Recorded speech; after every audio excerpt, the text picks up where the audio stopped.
Hey everyone, welcome to This Explainer. Today, we're unpacking a concept that is, quite honestly, one of the most misunderstood pieces of our entire constitutional system. We hear the word impeachment thrown around constantly on the news and in political debates, right? But how exactly does it actually work today? To kick things off, let's just go ahead and ask the central question that most of us intuitively get wrong. When a public official faces impeachment, do they actually have to have broken a law? Basically, does an impeachable offense have to be a crime? The answer is a resounding no. No way. And here's why. In fact, many constitutional scholars agree that a president, or really any civil officer, could commit an act that is completely impeachable without violating a single criminal law. Let that sink in for a second, because it's a massive paradigm shift in how we usually think about the law and accountability. Section 1, the Great Impeachment Misconception, and why the name confuses us. Okay, let's dive into this. The confusion, it is entirely understandable. See, the U.S. Constitution states that officials can be removed on impeachment for treason, bribery, or other high crimes and misdemeanors. But the problem is that high crimes and misdemeanors in constitutional law and ordinary crimes and misdemeanors in everyday law, well, they're completely different things. In everyday criminal law, crimes are generally divided into felonies, the ones that get you prison time, and misdemeanors, which might mean a fine or maybe up to a year in jail. But that constitutional phrase, high crimes and misdemeanors, it isn't a reference to our modern criminal classification system at all. Section 2, origins of the phrase. We're taking a journey back to 1386. So, the root of the issue here is that the Constitution is using what we call a term of art. This just means it's a specific legal phrase with its own distinct historical meaning that is completely separate from standard criminal codes or everyday language. Tracing this term across the Atlantic, we actually start way back in 1386 in the English Parliament, where this phrase was used in specific impeachment cases. Fast forward to 1787 at the American Constitutional Convention, and George Mason introduces this exact language. He deliberately drew the convention's attention to the ongoing impeachment trial of Warren Hastings over in England. Hastings was charged with a massive list of abuses of power labeled as high crimes and misdemeanors. But here's the kicker. Even Hastings' chief prosecutor openly admitted that these abuses were not prosecutable crimes. You see, back in early English law, there was actually no such thing as an ordinary crime called a misdemeanor. Everyday lesser offenses were simply known as trespasses. So this specialized parliamentary phrase, high crimes and misdemeanors, was uniquely reserved for parliamentary impeachments. It was designed to address political wrongs, offenses against the state itself, rather than offenses against private individuals. Section 3, the true constitutional meaning, and Alexander Hamilton's definition. Alexander Hamilton provided perhaps the absolute clearest explanation of this in Federalist No. 65. He wrote that impeachable offenses, quote, are of a nature which may with peculiar propriety be denominated political, as they relate chiefly to injuries done immediately to the society itself. This brilliantly illustrates the framers' true intent. They were focused on the health of the society and the government, not some strict criminal penal code.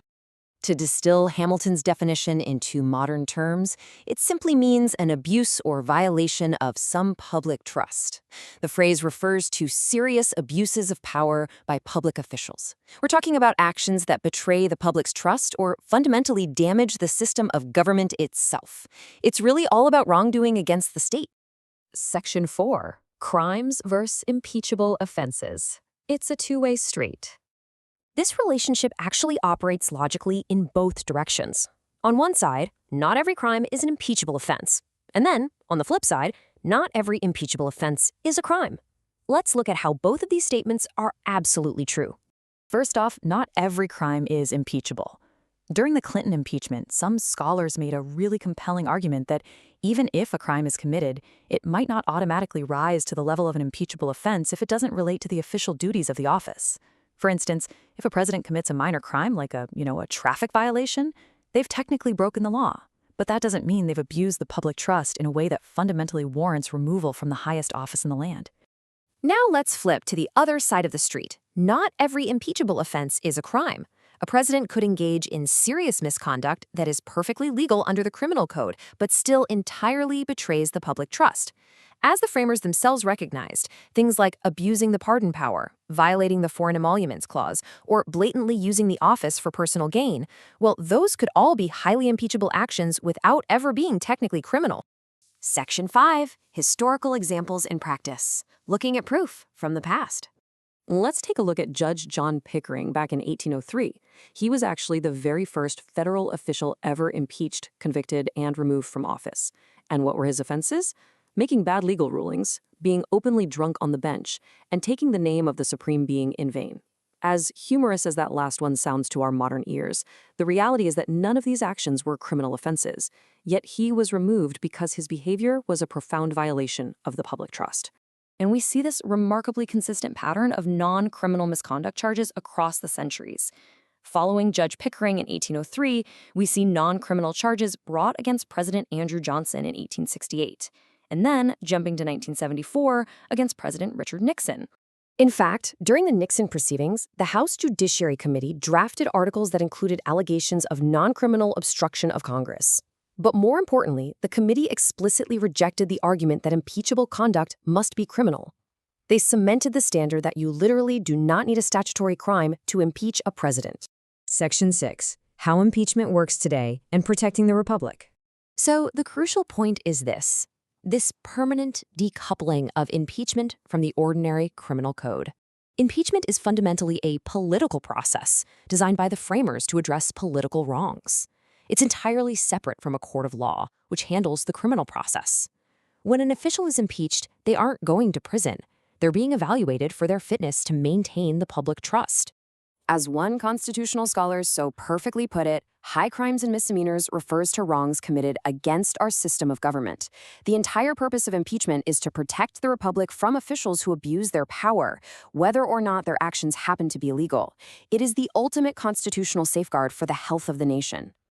Which leaves us with this final, incredibly important thought to ponder. If impeachment isn't simply about checking a box to see if a law was broken, how do we as a society today define an abuse of power? Because it's ultimately up to the representatives of the people to subjectively determine when that sacred public trust has been irreversibly broken. It's a heavy, deeply political responsibility, and it remains the very core of how our republic holds its leaders accountable today. Thanks for joining me for this explainer, and I'll catch you next time.